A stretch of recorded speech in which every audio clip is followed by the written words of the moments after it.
नमस्कार, स्वागत है आपका। आप देख रहे हैं प्राइम उत्तर प्रदेश। मैं हूं आपके साथ अदिति मिश्रा।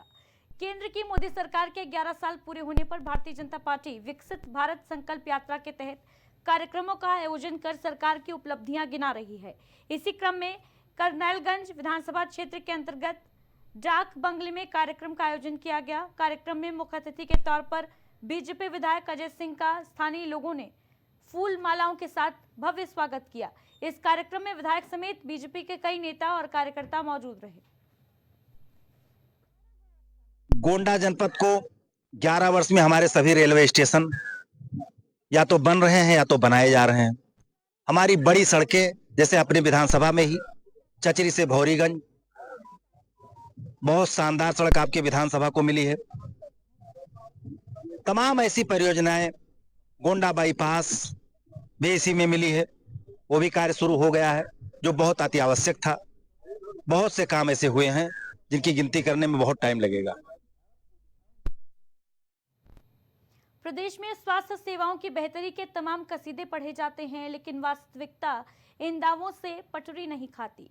हर दिन अस्पतालों की लापरवाही से मौत हो रही है, पर फिर भी तख्तानशियों ने मुंह मोड़कर रखा है। और सवाल यह है कि आखिर कब जागेगा प्रशासन। पूरी रिपोर्ट देखिए। जिस पीपीपी मॉडल के तहत स्वास्थ्य महकमे को पंख लगने वाले थे, उसी व्यवस्था के काल चक्र में फंसकर एक युवक ने दम तोड़ दिया। लापरवाही किसे कहते हैं वो तस्वीर आपको दिखाएंगे। सिस्टम में रहकर सिस्टम का चीरहरण करना किसे कहते हैं वो आपको दिखाएंगे।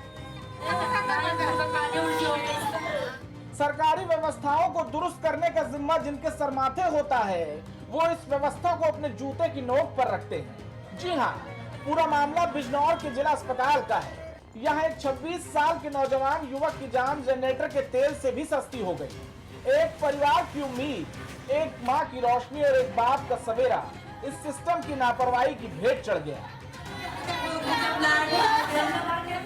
आरोप है कि जिस जिला अस्पताल में 26 साल का सरफराज इलाज के लिए आया था, वहाँ उसका डायलिसिस चल रहा था। अचानक लाइट चले जाने से उसकी सांसें थम गई।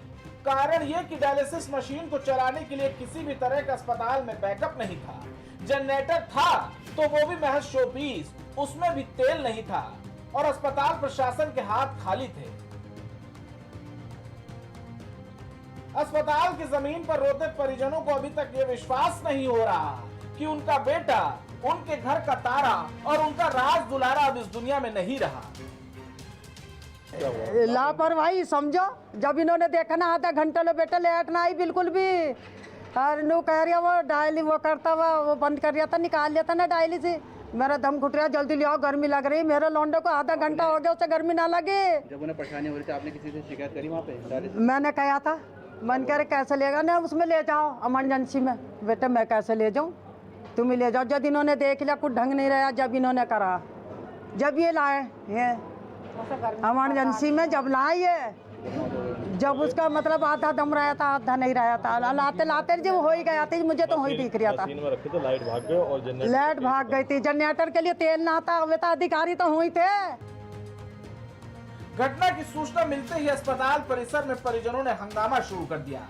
मामले की गंभीरता को देखते हुए जिला अस्पताल के सीएमएस डॉक्टर मनोज सेन और मुख्य चिकित्सा अधिकारी डॉक्टर कौशलेंद्र सिंह अस्पताल पहुंचे, लेकिन ऑन कैमरा कुछ नहीं बोला।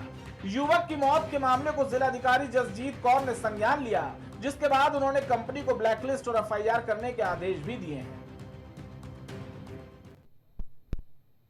कानपुर के लाजपत नगर स्थित केएमसी अस्पताल में गुर्दे की पथरी का ऑपरेशन कराने गए सॉफ्टवेयर इंजीनियर की इलाज के दौरान मौत हो गई है। मृतक के परिजनों ने अस्पताल प्रबंधन पर लापरवाही का आरोप लगाते हुए जमकर हंगामा किया। परिवारजनों का कहना है कि डॉक्टर्स द्वारा बताए गए सारे टेस्ट कराए, कंसल्ट भी किया और इसके बाद ही डॉक्टर्स ने ऑपरेशन की सहमति दी थी, लेकिन अस्पताल के एनेस्थीसिया डॉक्टर और सर्जन की लापरवाही से हमारे पेशेंट की मौत हो गई। बताया जा रहा है कि मृतक विकास की जिस दिन मौत हुई है उसी दिन उसकी शादी की सालगिरह भी थी। मामले में पुलिस का कहना है कि मृतक के पोस्टमार्टम के आधार पर आगे की कार्यवाही की जा रही है। तो इसको डॉक्टर शुभेंदु अधिकारी को दिखाया, भादुड़ी को दिखाया, तो इन्होंने बोला कि किडनी में थोड़ा सा डैमेज है, माइनर सा ऑपरेशन हो जाएगा दूरबीन के द्वारा। वो करते करते फिर जब परसों 12 तारीख को एडमिट करा इन्होंने, 13 तारीख को 2 घंटे की सर्जरी थी। 13 तारीख को जब हम लोग लेके गए हैं तो अंदर 6 घंटे तक और ओटी से निकाला ही नहीं। 6 घंटे बाद जब हम लोगों ने दरवाज़ा खटखटाया, बार बार आ रहे जा रहे, कुछ बताने को नहीं तैयार डॉक्टर। तो जब 6 घंटे के 7 घंटे के बाद बाहर आए तो कह रहे कि थोड़ी सी हालत क्रिटिकल हो गई, उनको वेंटिलेटर पे डालना पड़ेगा। तुरंत वेंटिलेटर पे डाल दिया, आईसीयू पे डाल दिया।